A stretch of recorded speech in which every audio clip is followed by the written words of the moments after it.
안녕하세요, 여러분. 수진이에요. 오늘은 최근에 가장 화제가 되고 있는 부동산 시장과 경제 이야기를 해볼까 해요. 계엄과 탄핵 이슈로 한껏 어수선한 가운데 부동산 시장에도 찬바람이 불고 있죠. 그런데 또 한편으로는 금리 조금만 내리면 다시 집 사러 몰려다닐 거다라는 말도 많아요. 이 상황을 어떻게 봐야 할지 수진이 스타일로 풀어서 한번 이야기해볼게요. 요즘 뉴스 보신 분들은 아실 거예요. 정치적 혼란으로 인해 부동산 시장이 멈춘 것 같아 보인다고요. 사실 이건 당연한 거예요. 누가 불확실성 속에서 큰 돈을 움직이고 싶겠어요? 그런데 이게 오래 갈까요? 우리나라는 냄비근성으로 유명하잖아요. 막 끓어오르다가 금세 식고 또 다른 열풍으로 넘어가곤 해요. 예를 들어 가상화폐 열풍 기억하시죠? 그땐 모든 사람들이 코인에 올인하다가 조금 분위기 나빠지니 다들 등을 돌렸어요.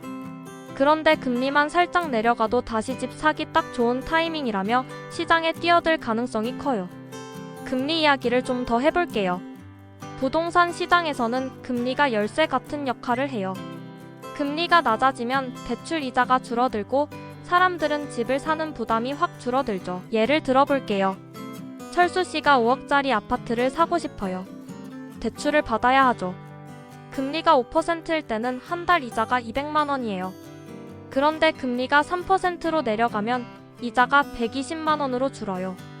80만 원이 어디예요? 이러니 금리가 내려가면 사람들이 다시 부동산 시장에 몰릴 수밖에 없는 거죠. 문제는 이런 분위기가 계속되면 시장이 과열되고 집값이 다시 천정부지로 오를 수 있다는 거예요. 그러면 나중에 더 큰 경제적 위험이 올 수도 있죠. 우리나라 사람들 정말 열정적이에요. 좋은 말로는 적응력이 빠르다고 할 수 있지만 가끔은 너무 성급하죠. 예를 들어볼게요. 몇 년 전엔 비트코인으로 난리가 났고 그 후에는 주식, 그리고 최근 몇 년 동안은 부동산이었죠. 이런 트렌드가 금방 식었다 다시 불 붙는 걸 보면 부동산도 비슷할 가능성이 커요. 이번 탄핵과 계엄 이슈로 인해 사람들이 일시적으로 관망세를 보이지만 금리가 조금만 내려가거나 분위기가 안정되면 지금이 기회야 하며 다시 시장에 뛰어들 가능성이 크다는 거죠. 그렇다면 지금 우리가 해야 할 건 뭘까요? 가장 중요한 건 흔들리지 않는 마음이에요. 아무리 주변에서 지금이 기회다, 이제 곧 부동산 폭등한다 라고 떠들어도 자신의 재정 상태와 미래 계획을 먼저 철저히 점검해야 해요. 예를 들어 영희 씨는 서울에 집을 사고 싶어 해요. 그런데 금리가 내려갔다고 바로 뛰어들기보다는 먼저 자신의 소득 대비 대출 부담률을 계산해보고 지금 사려는 집의 위치와 가치를 꼼꼼히 따져봐야 해요. 또 전문가들과 시장 전망에 대해 충분히 상의한 후에 결정을 내려야 후회가 없겠죠. 여러분, 부동산은 한 번의 선택이 평생을 좌우할 수 있는 큰 결정이에요.